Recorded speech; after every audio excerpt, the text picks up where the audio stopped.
Fairuz Ar-Rafiq bela Sony Septian usai penampilan suami dinilai tak normal. Baru-baru ini, Sony Septian mendapatkan kritik netizen karena gaya berpakaiannya. Dalam sebuah acara ulang tahun teman, ayah sambung King Fahz ini tampil kasual dengan mengenakan kemeja putih dan celana jeans. Dua kancing teratas bajunya dibiarkan sehingga memperlihatkan sedikit bagian dadanya. Lalu di lehernya, Sony Septian juga menggunakan aksesori berupa kalung. Sayangnya, penampilannya itu membuatnya dinilai punya kecenderungan tidak normal.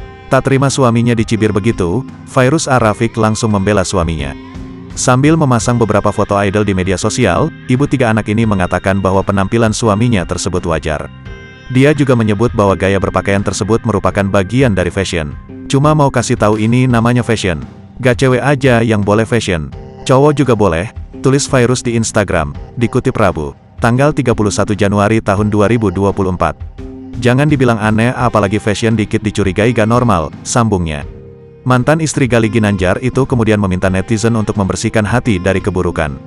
Yuk jangan gibah, bersihkan hati, tambahnya.